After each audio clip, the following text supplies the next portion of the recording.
नाव आहे उत्तम. सुनीतीचा मुलगा, त्याचं नाव आहे बाळ ध्रुव. जाये उत्तानपातस्य सुनुति सुरुचिस्तयो सुरुचि प्रेयसी पुत्री प्रत्युर नेतरायत्सुतो ध्रुवः. उत्तानपाद, ऊर्ध्व पादौ यस्य स उत्तानपादः.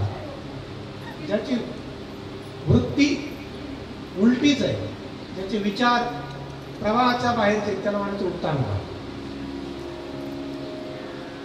एके दिवशी हा जो बाळ ध्रुव आपल्या आईला विचारतोय, आई माझे बाबा कोण आहे? मग आईने सांगितलं, बाळा या नगरीचे जे राजा आहे ते तुझे पिता आहे. आई मी जाऊ? जा. आणि बाळ ध्रुव आपल्या पित्याच्या भेटीला निघालेला आहे. कितीतरी दिवसांनी बाळ ध्रुव मला भेटायला आलाय, माझा पुत्र. आनंद झाला उत्तानपाद राजाला.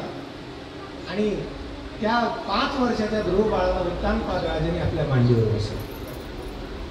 एक सावत्र मुलगा मांडीवर बसलेला पाहून सावत्र आईला त्याचा फार मोठा राग आला, तिरस्कार वाटला, द्वेष निर्माण झाला तिच्या मनामध्ये. ताट गेली, त्याच्या हाताला धरलं, बापाच्या मांडीवरून त्या राज सिंहासनावरून त्याला फरफडत ओढलं आणि ढकलून दिलं. ध्रुव बाळाचं लक्षात येत नाही, माझ्या बरोबर हे असं का घडतंय. लहान मुलाच्या मनामध्ये काय, त्याला बाकीचं काही माहिती नसतं. मला इथून का ढकललं आई, मला इथून का ढकललं? आईनं सांगितलं, बाळा तुझा या राजसिंहासनावर आणि बापाच्या मांडीवर बसण्याचा अधिकार नाही. मी तर मुलगा आहे, जरी तू मुलगा असला तरी सुद्धा तुझा अधिकार नाही. तुला जर बापाच्या मांडीवर बसायचं असेल तर अगोदर माझ्या पोटी जन्माला ये आणि मग तुझा या सिंहासनावर बसायचा अधिकार. तपसाराध्य पुरुषं तस्सैवानुग्रहेण मे गर्भे त्वं साधयात्मानं यदिच्छसि नृपासनं. यत् नृपासनं इच्छसि, तर तुला हे सिंहासनाची अपेक्षा आहे तर वनात जा, प्रभूची तपश्चर्या कर, देवाला प्रसन्न केल्यावर वर माग.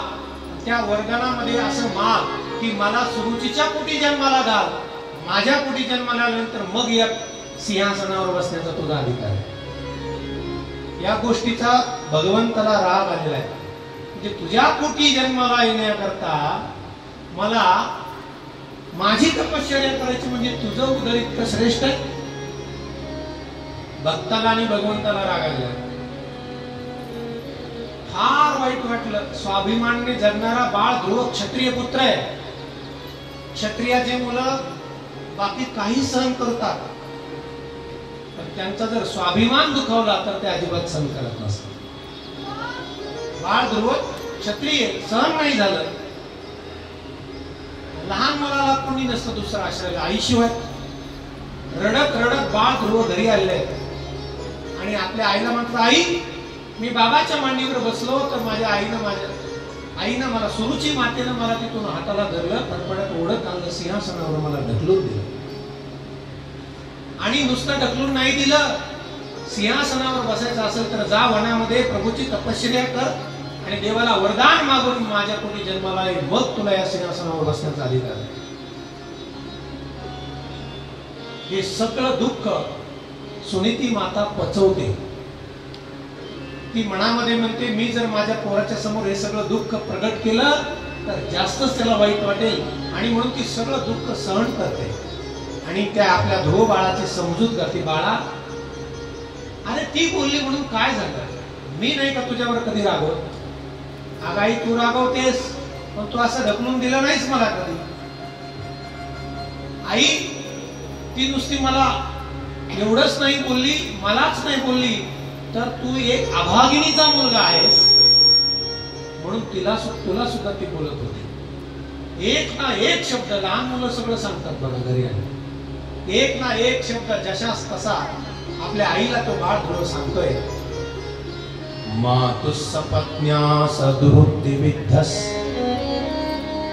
श्वसनृषा दंडहतो यथाही. एखाद्या सापाच्या शेपटीवर पाय दिल्यानंतर तो साप जसा चवताळून अंगावर येतो, त्याला जसं दुःख होतं तसं सुनीती मातेला आणि बाळ ध्रुवाला झालेलं. पण माता आपल्या बाळाच्या समोर दुःख प्रकट करत नाही. महाराज दुःख कोणाचं जास्त होतं माहितीये का?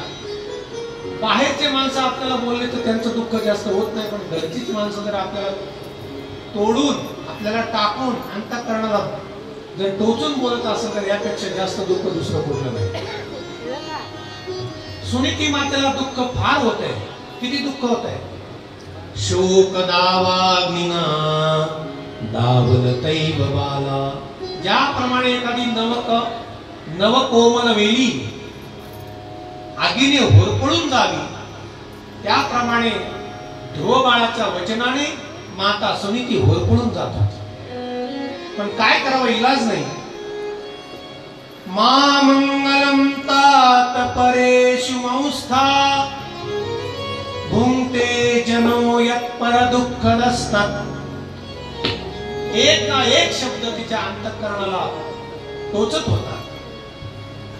पण सुनीती माता बाळाची समजूत घालते.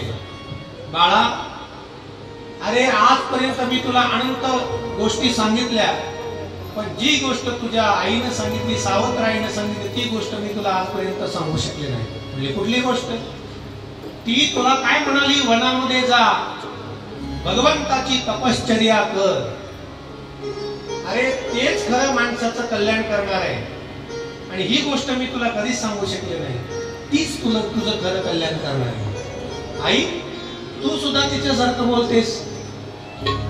वनामध्ये जाऊन मी कुणाची तपश्चर्या करायची? कोण आहे तो भगवान? लहान मुलाला काही माहिती नाही. भाव शुद्ध असतात, निरागस असतात. खरंच वनामध्ये देव आहे हो. आणि तिथे जाऊन काय करावं लागतं? भगवंताची आराधना, तपश्चर्या करायची असते. कुठे तो? अरे बाळा, तो वनात फक्त आपण तपश्चर्या एकांतामध्ये करण्यासाठी जातो. वास्तविक पाहता भगवान परमात्मा चराचरामध्ये भरून उरलेला आहे. हरिव्यापक सर्वत्र समान प्रेमति प्रकट होहि मैं जाना. हरिव्यापक सर्वत्र समान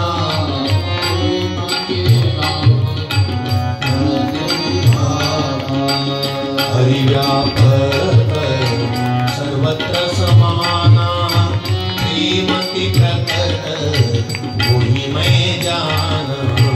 हरिव्यापक सर्वत्र समाना प्रेमहि व्यापक होहि मैं जाना.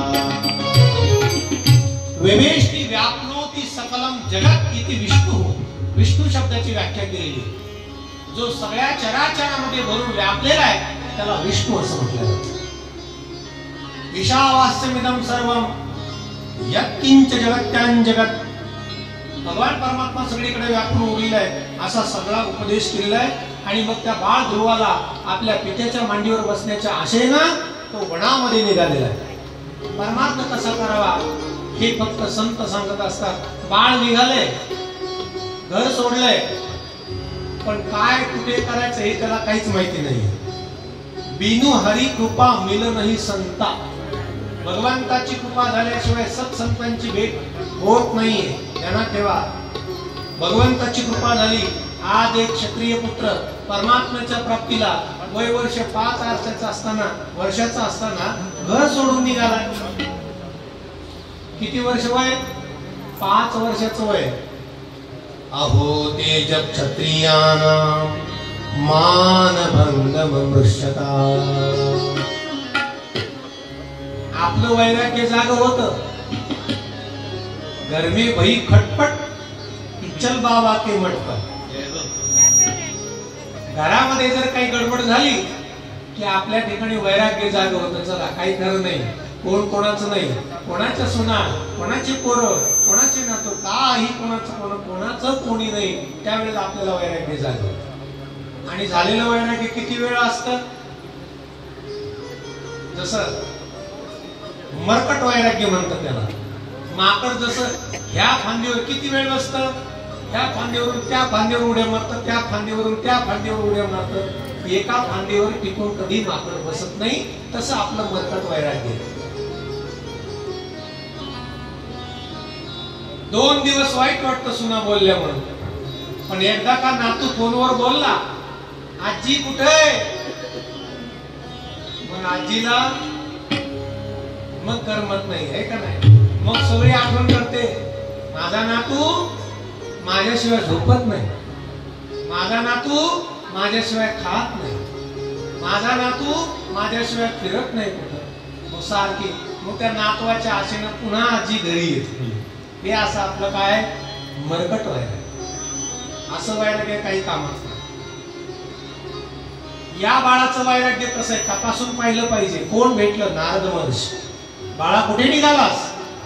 तपश्चर्याला निघालो. बाळा तुझं वय 5 वर्षाचं आहे, खेळण्याचं बागडण्याचं वय, तुला काय आवडतं?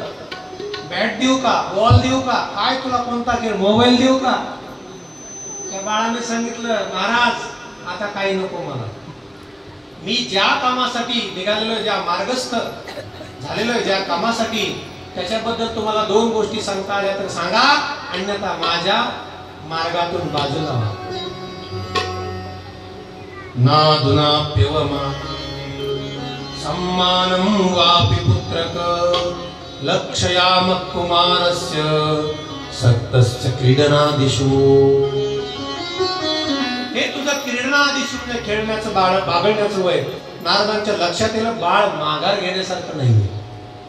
मग नारदांनी सांगितलं हे खऱ्या मार्गाला लागलेलं आहे, आता याला आपण उपदेश केला पाहिजे. बाळा निघालास ठीक आहे, तू मार्ग पकडला तो अत्यंत चांगला आहे, लक्षात घे. ज्या मार्गाने निघालेला आहेस, बघा आपण जर खरं परमार्थाला निघालो तर आपल्याला संत भेटतात आणि उपदेश करतात. नारदांनी उपदेश करायला सुरुवात केली. बाळा इकडे तिकडे कुठे जाऊ नको. तपश्चर्या करण्याकरता एक ठिकाण पवित्र आहे. ते कोणतं आहे? यमुनेच्या तीरावरती जा. आणि यमुनेच्या तीरावर अनंत वन आहे. कोणतं वन? मधुवन, तालवन, निधीवन, वृंदावन, असे अनंत वन आहे. या सगळ्या वनांपैकी मधुवनामध्ये जा. सुंदर असं त्या ठिकाणी वातावरण आहे. मोर आहे, पोपट आहेत, हरण आहेत. अशा वातावरणामध्ये जाऊन तो तपश्चर्या कर, असा उपदेश केलेला आहे. आणि महाराज तपश्चर्या करायची, तपसाधना करायची, पण कुठला मंत्र काही त्याला माहिती नव्हतं. मंत्र अनेक आहेत बरं का, ध्यानात ठेवा. मंत्र अनेक आहेत. मंत्र गुरु वेगळे, दीक्षा देणारे गुरु वेगळे, शिक्षा देणारे गुरु वेगळे. मननात त्रायते इति मंत्र. हा मंत्र गुरुकडून घ्यायचा असतो. काही मंत्र असे ते मनातल्या मनात जप करायचं असतं, काही मंत्र असे ते सार्वजनिक त्याचा जप करायचा असतो. असा एक मंत्र आहे की ज्याचा सार्वजनिक जप करायचा, तो हरे राम हरे कृष्ण कृष्ण कृष्ण हरे राम. हरे राम राम राम राम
हरे हरे कृष्ण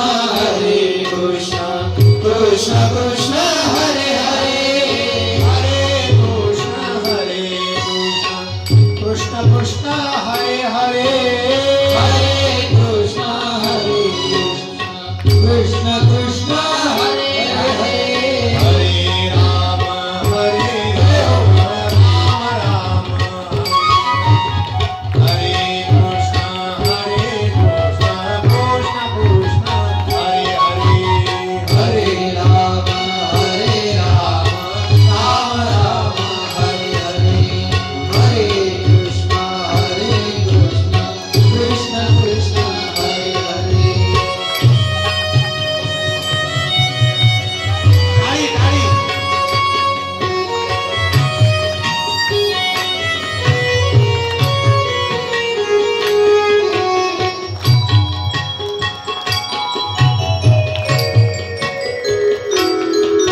वाह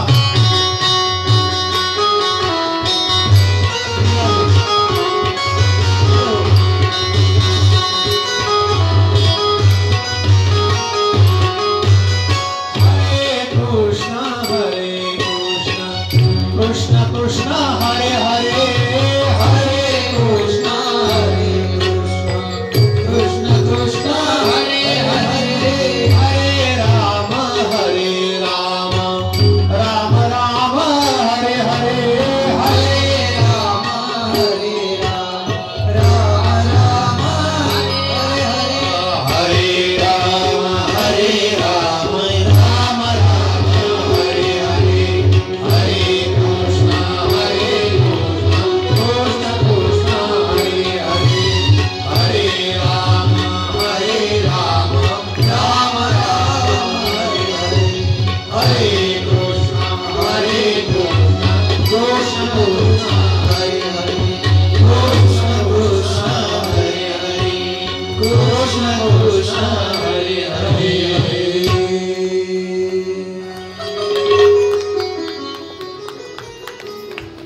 वाजवा मनसोक्त टाळ्या वाजवा. हा मंत्र कुठेही जपा केव्हाही जपा कोणीही जपा चालतो पण गुरुनी